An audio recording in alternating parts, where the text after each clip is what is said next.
evaluate where you are. Look at it, assess yourself. Assess yourself and assess the situation. What brought you there? What has brought you to this point? What did you learn from it? Are you learning anything, or are you doing it over and over and over again? Somebody said that insanity is doing the same thing in the same way, expecting a different outcome. Don't let this year be like last. And if last year was great, still don't let it be that way. Raise the standard. If your life is perfect and extraordinary, you darn well know you're not going to be happy unless you keep making it better. That's what makes us feel alive. It's not what we get that makes us happy. It's who we become and what we're able to give because we become more. If you want to begin to move, you've got to clear your mind of all the unnecessary luggage and baggage that's weighing us down. You're going to have people to do things to you. Things are going to happen to you. And the most important thing to do is to harness your will and let it go. And move so you can grow. So you can get on with your life. It doesn't matter about what happens to you. What matters is, what are you going to do about it? If there's anything that'll shift your life, that'll get you to thrive in a difficult situation, is take some massive action. Try something else. Change it, try it, move it. Progress equals happiness. If you can start to make progress, if you can get yourself going, even if it's not perfect, if it doesn't work, you know what to do. Just change your approach. That doesn't work, change your approach. So often in life, people don't begin the journey because they're not quite sure what to do or how to do it right or how to do it perfect. You want to change your body? Get yourself moving. Don't wait for the perfect trainer. Just go out there and move. Put on your shoes and move and get momentum. I'm going to turn this situation around. I'm not going to sit back and moan and cry over what happened and what went wrong and who did what. I'm going to do something about this situation. The other thing is, take full responsibility for your life. Accept where you are and the responsibility that you're going to take yourself where you want to go. Someone said we have two primary choices in life. We can either accept conditions as they exist, or we can take the responsibility to change them. See, a lot of people want to exempt themselves from taking responsibility. All they want to do is talk about the problem. Every time you see them, they'll tell you their story over and over and over and over again. No. You want to take responsibility for your life. I got me here, I can get me out of this. And I'm getting out. I'm not going to be a volunteer victim. And so all you're looking for are new breakthroughs through practice and practice and practice. You'll get better and better and better. And there's still some things that will happen to you that will catch you on the blind side that you did not anticipate. You'll get knocked down, but you won't be knocked out.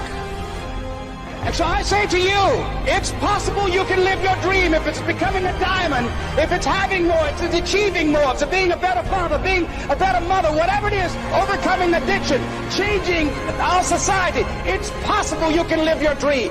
It's necessary that you have a plan of action, that you're resilient, that you stick to, and you work with the system, that you work with people, that you give support, and that you be there for them, that you have the vision and never give it up, that you become creative and relentless and keep on coming back again and again and again, and that it's you that you got to take personal responsibility to make it happen, and that it's hard. Easy is not an option. And when life knocks you down, jump back up and say, it's not over until I win. Avoid people and situations that upset you. See, there's some people that know just how to push your button. They know just what to say. But I'm not going to expend any energy arguing with anybody. Life is too short, ladies and gentlemen, and unpredictable. I don't want to spend my time arguing with anybody, so I avoid situations that will get me upset. I don't argue with people. Draw the line, ladies and gentlemen. There are certain things that we just go through life just taking, and at some point, you just got to draw the line and just say enough is enough. You got to do that with yourself. One negative stroke is 16 times more powerful than a positive stroke. And if you have people around you who are not sensitive to who you are, and the people that can hurt you the most, ladies and gentlemen, are the people that you love. That you love. They're the ones that you're vulnerable to. They're the ones that can get to you. And if they're insensitive, I don't care who they are. See, if you don't draw the line with people, if you just let them run rampant in your life, and you let things happen to you that you don't feel good about, if you continue to allow it to happen, you won't feel good about yourself. Your image of yourself will erode. So you've got to draw the line. Why do people just go to a job where they're miserable, day in and day out? Why do people stay together and they're miserable, sleeping in separate rooms, or arguing, or the only thing they have in common is paying the bills? Don't talk, don't communicate, don't share anything together. Day in and day out, as short and unpredictable that life is, being mean to each other. Why do people do that? Known hells are preferable to strange heavens because it's familiar. See, life is rough, ladies and gentlemen. It's rough, and it's scary. It's scary growing. It's scary taking a chance. It's scary acting on your intuition, on your guts. It's scary. It's frightening. There are people that's tolerating things right now, and they're immobilized by fear. They can see the hammer coming, and they're afraid to even move because it's scary. To go against the dominant thinking of your family, friends, and those people you associate with every day is perhaps the most difficult act of courage you will ever perform.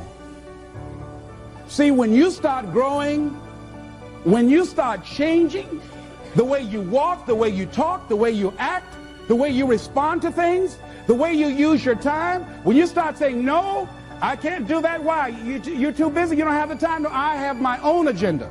So if people can put you on a guilt trip, they will. And use you and abuse you over and over and over again. You got to draw the line. You have to draw the line on them. Don't go through life feeling like you're powerless. Victims are people that are powerless. You're not powerless. You are powerful. You direct the power in your life. Whatever your life is right now, it is a duplication of your consciousness. It's a result of how you have decided to use your power. That's all it is. That's not who you are. That's just a perverted use of your power that you aren't satisfied with. And you've got the power to change that. Wherever you are, how, I don't know. But I know you've got the power to do that. But you don't know what has happened to me. It really doesn't matter what has happened to you. See, the only thing that really matters is what are you going to do about it? That's all that matters. That's all that matters. You can allow it to destroy you, or you can allow it to build you up. We never get to a level where we feel that there's nothing else for us to do, that we've achieved a certain number of goals and we figure that we're through. No. You don't want to stay there and celebrate too long like a lot of people do. They do something they consider outstanding. They go around talking about what they used to do. See, let me tell you, I used to do this and I used to do that. Excuse me, used to be's don't make no honey. What are you doing now? You're still here breathing. That means you've got some more to give. Doesn't matter how old you are, doesn't matter about where you are, doesn't matter about what you have, doesn't matter about what you've done. Life is about growing, it's about being productive, it's about stretching, it's about challenging yourself. So you start looking around and decide, hey, what else do I want to do? What got me here? It's a time for celebration, but also a time for reflection. What got me here? What worked? What did not work? What do I need to do to repeat so that I can get the same kind of results in other areas of my life?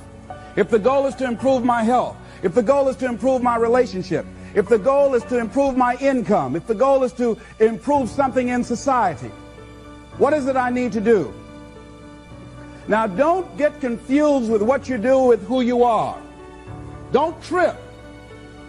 Don't go on some type of ego trip about talking about how bad you are. None of us do anything by ourselves. Develop an appreciation for external support as well as good fortune, because all of those things play a role.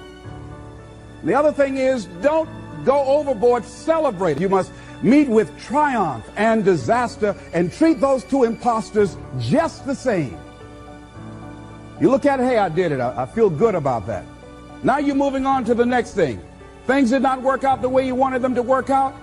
You didn't produce the results you wanted to produce. Hey, miss that. Win some, you lose some. Next, moving right on. Don't confuse who you are with what you do. Make your mind fertile ground for the seeds of opportunity. Think if you want to experience a sense of fulfillment, you've got to have an open mind so that ideas can come in there and take root and grow.